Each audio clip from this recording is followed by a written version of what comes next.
Otep à tous, bien-aimés frères et sœurs.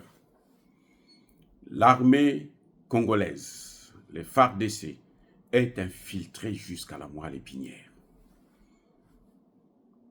On venait de faire des arrestations au niveau du Congo, au niveau de Goma, des généraux congolais qui distribuent des armes, qui vendent les armes aux Rwandais, aux terroristes rwandais.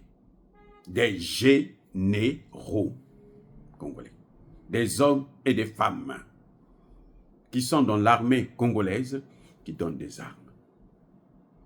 Les mêmes officiers supérieurs de l'armée congolaise empêchent les Wazalendo à avancer. Ils mettent des bâtons dans les roues des Wazalendo. Ils pensaient que ça devrait continuer comme ça. Donc maintenant, là, ce sont ceux-là qu'on est en train de traquer. Voilà les grandes difficultés que Tshisekedi a gérer. C'est pour ça que l'armée congolaise, pendant tout ce temps, n'a jamais pu venir à bout de cette petite armée du Rwanda. C'est parce qu'elle est infiltrée. Les Congolais, beaucoup travaillent pour le Rwanda et non pour le Congo. Voilà la vraie raison. Vous savez, je critique beaucoup le président Tshisekedi, oui, parce que moi, j'aurais souhaité qu'il aille lui-même directement en Russie, au lieu de passer son temps en France, en Belgique, au moment où, là, je crois qu'il doit être encore en Belgique. Il est toujours en Belgique, en France, aux États-Unis et tout. Ça dit que c'est la vie, quoi. Lui, c'est l'Occident. Il est émerveillé par les immeubles, par le tapis rouge qu'on lui déroule. Mais le tapis rouge qu'on lui déroule, là, c'est au prix du pillage et du sang des Congolais. C'est-à-dire qu'on est en train de l'endormir afin qu'eux, ils puissent piller le pays. On lui vend des chaussures chères, on lui fait acheter des chaussures chères pour lui, pour sa femme et sa famille, des vestes et autres. Mais ce n'est pas ça qui fait l'homme.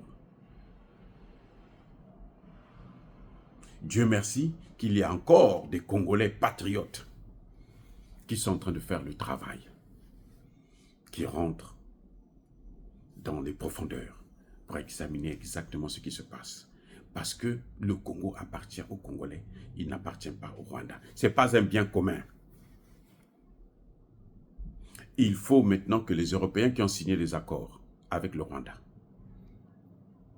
puissent payer le prix cher. C'est-à-dire que même si ils dénoncent ces accords-là, le Congo ne doit pas leur donner ses matières premières. Ah, j'ai dit, hein.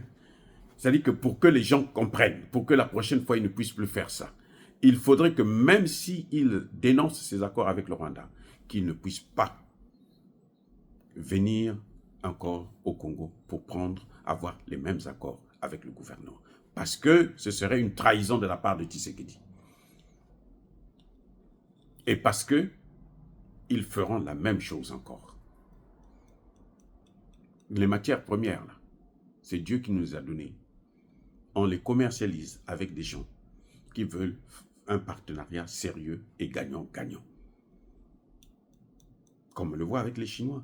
Les Chinois, ils vous baissent la gueule quand vous êtes bête. Si vous êtes bête, ben, oui, ils en profitent. Mais sinon, les Chinois sont plus sérieux que les Occidentaux. Et eux, ils ne sont pas redevables à nous. Les Chinois ne nous sont pas redevables. Et les Chinois ont l'argent pour investir. Les Européens n'ont pas l'argent pour investir. Vous voyez comment ils sont en train de s'étrangler là en Ukraine? Ils n'arrivent pas. Donc voilà, nous critiquons le président Tshisekedi, c'est vrai, mais il faut reconnaître que la situation est grave. Ce que Kabila avait fait, chaque fois qu'il y a eu des négociations, il y a eu l'entrée des Rwandais dans l'armée congolaise. Et ces mêmes Rwandais, dans la prochaine étape, ce sont ceux-là qui vont servir le Rwanda. C'est pour ça que vous voyez le Rwanda en train d'insister pour que les M23 puissent rentrer, puissent être impliqués, puissent négocier avec le gouvernement afin qu'ils puissent intégrer l'armée. Comme ça, ils auront encore des gens qui vont l'écouter, puisque beaucoup sont en train de se faire arrêter. Hein. y compris les Congolais, sont en train de se faire arrêter nombreux.